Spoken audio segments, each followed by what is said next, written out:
Okay. Hey everyone, welcome back to another episode of Cricket Network Interviews, where we interview local artists, musicians, businesses, anyone who's doing anything independently in New Jersey that's fun, interesting, different. Today we're here with Buster Cherry. He's a drag king based in Asbury Park, New Jersey, who's been practicing drag on and off for about 4 years. So what made you want to do drag? All right. So first and foremost, thank you so much for having me. It's Yes. definitely an honor and a privilege to not only be on a podcast, but to talk about, where I've been to where I am now. So I really appreciate the time. Yeah. Awesome. Um, Thank you for doing this. awesome. Thank you so much. So when I was a freshman in college, I saw a drag performance during homecoming weekend. And immediately I knew that I wanted to be a part of it, how can I get on stage? How can I just dance, perform the whole nine? So by my sophomore year, I figured out how to get involved. I got connected with the drag queens. I got connected with the LGBTQ club on campus. Those were the ones who ran the show, got in contact with other performers, and that's actually where I learned more about drag, what it was, and it's more than just dancing. It's more than just putting on a show. So I got to really learn the ins and outs of it. And then I started building my persona, and Buster Cherry was born. Nice. What was your first performance like? So my first performance was October of 2016.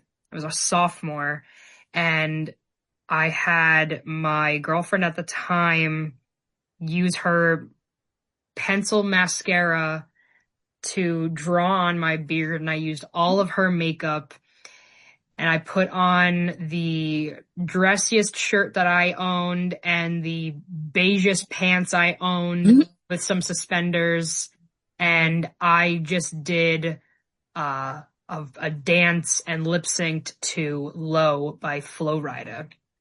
And I look back at the photos now and I'm like, wow, I have come so far in my makeup and my hair choices and my clothing choices. And I didn't know how to do makeup then, and I didn't like makeup then, and now where I'm at, I've grown to like it and grown to understand what fits my face shape, as to say. That's awesome. Thank you. Yeah. How did your drag persona come to be? So I knew I wanted to make people laugh while also making them question their sexuality a little bit. Like I Hmm. wanted you to look at me and go, I don't know what that is, but I like it. Hmm. But I love creating performances where the audience is entertained, but also curious as to what they're watching. And I also really enjoy dipping into nostalgia. What's something you know now that you wish you knew when you first started your drag journey? That it's okay to fully embrace makeup and gender fluidity in drag. Um, in my opinion, drag doesn't have a gender. When I first started, I tried to really stick to a male character. Mm. And a couple years ago, I took a dance class and I tried so hard to dance without moving my hips, Hmm. without using too much shoulder or too much facial expression. And the dance teacher said, dance doesn't have a gender. Mm. And I use that in drag now. So as time went on, I started experimenting in wigs, lace, stockings, different makeup styles, and I realized that drag, just like dance, can be fluid. And as long as you're confident in your work, the audience will feel that. Hmm. Is there a look or routine that you feel really proud of? So there is one. Originally, I was gonna go with the first one that I did post top surgery, but this one I'll tell is a little more in depth of who I am. Mm-hmm. So there's a performance that I did back in June, I think 2023, with it was to a song called This Is Me. Mm-hmm. Um and it also mixes into Lady Gaga's Born This Way. So I did it during Pride Month at Landmark with Drag Queen Entertainment, and I did it with a former drag king. His name is Johnny DeVille. Mm-hmm. And the piece and the story is told where I'm in a dress with a wig and I'm singing the first part. And as I'm leading up to the chorus, I have Johnny walking up with, he's wearing a cowboy hat, which is his thing. He's wearing a white harness with wings, and then has a trans flag over his arms. And he's walking down the aisle. As the song drops, he's up there holding the trans flag. When it says, "This is me," I come out and I go from wearing a dress and a wig to him and I are matching pants. I'm wearing a harness and we're just showing off our chests. We're showing off our colors, and it's a 6 minute performance, and him and I just we just went all in with this number. I cried at the end. I don't think he cried, but it was just one of those performances where it really got to tell a story rather than just sit and watch just like a regular number. Yeah. It really got to describe what pride and transitioning truly meant to him and I. Powerful. Thank you. Yeah. Um, this year you performed in She, Her Spray at Paradise. What was that experience like, and who did you play? So that show, it felt like a fever dream. In high school, um, we did that, I think, my sophomore year, and I was only ensemble. They didn't choose me. I wasn't a singer. I wasn't an actor to their standard. Um, but it was always a dream or a goal of mine to play a Zac Efron role. Mm-hmm. So when Elixir asked me to do it, I was like, heck yeah. Mm-hmm. So he had me play Link Larkin, Corny Collins, and Mr. Pinky. And preparing for E's shows is always so much fun. I love going and buying outfits and trying to bring his images to life. So I literally went to the Salvation Army and I got like a bunch of suits as close as I could to the characters, and it worked. He loved it. The audience loved it. Um, but bringing his stuff to life, his choreography, the costumes, performances, they bring me right back to my theater days. So always a fun time when I'm under his creative belt. Mm-hmm. Nice. Do you enjoy taking on characters in drag or using drag to tell a story?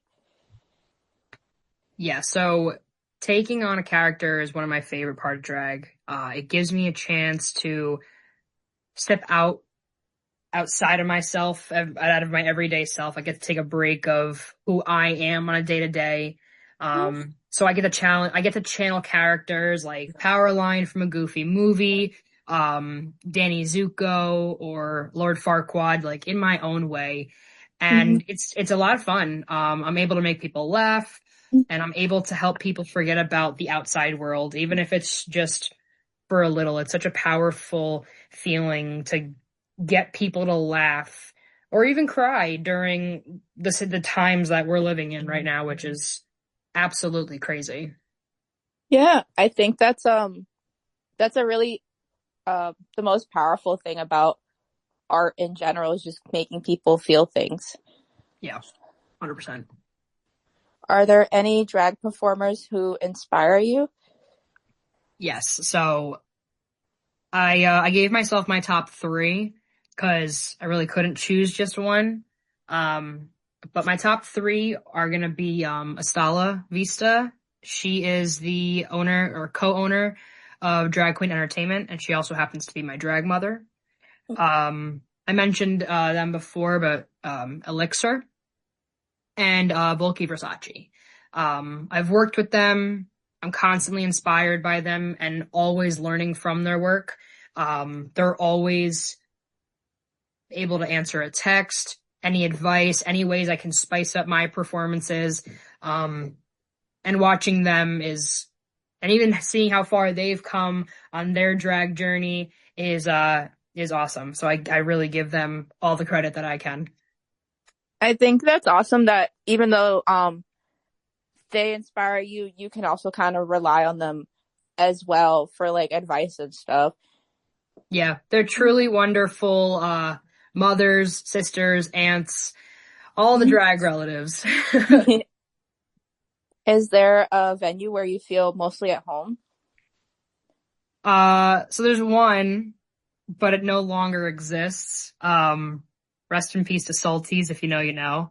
Mm-hmm. But honestly, the last couple of years, it's definitely been between Georgie's or Landmark in Glassboro.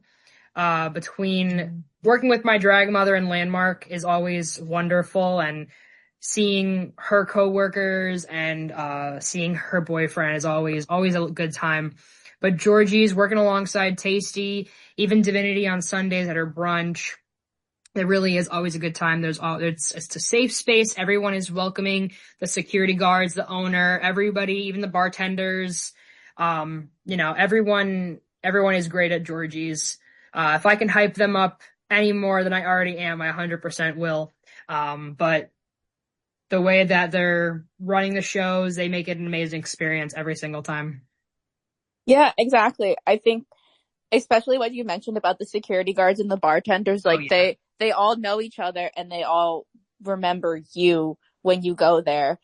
Like I remember there was a time where I hadn't gone for a little bit Yeah. and they asked like, "Oh, where you been?" I was surprised by the fact that they noticed I hadn't gone in a bit. So people people notice you and care about you there. Yeah, a gay bar is different than any other bar. I mean, I can even say I haven't performed at Paradise other than when I do ease shows, but the bartenders are the same way, the security guards are the same way too. But I think after a while, like, I don't know, gay bars they're just different. It's Yeah. like Cheers, everybody knows your name. Yeah, yeah. Do you have any shows or projects coming up this year? So right now, May the 13th? Let me see. So May 13th is Greece. So E is doing another show. And then actually this Saturday, I'm performing at the Lunar Fair Ooh. in where is it again? I know it's on the west side of New Jersey. I'm just drawing a blank on what town it's in. I think I wrote it down. Ah, I did. Burlington County Fairgrounds. That's where they're gonna have the Lunar Fair. And then so I got those two as of recent, and then in July I'll be at Crimson Moon in Delaware doing a show with Cherry Sunday. Ooh. That'll be exciting. Yeah, I'll definitely post all of my events and everything coming up on Instagram. And if I didn't announce anything on here, they're all, those are subject to change, and I'll definitely add more as it comes on. So you'll definitely see more of Buster Cherry this coming year. Perfect. That's exciting. I can't wait to tune in and to go out and see you and see everybody else this summer. 100%. It's gonna be a good time. I mean, listen, drag time, it's always a good time, but I'm Yeah. looking forward to it. Yeah, yeah. Me When too. winter's over and now it's time to take our shirts off. Well, some of us. But I can't wait. I can't wait for summer. I can't wait for the gigs. I can't wait to start interacting with people again. So it's gonna be a good time. Yes, exactly. Well, thank you so much for doing this. And I can't talk. And it was really great getting to know you and getting to know this side of drag. Um, so thanks. Thank you so much for having me. Yeah. Thank you everyone for tuning in.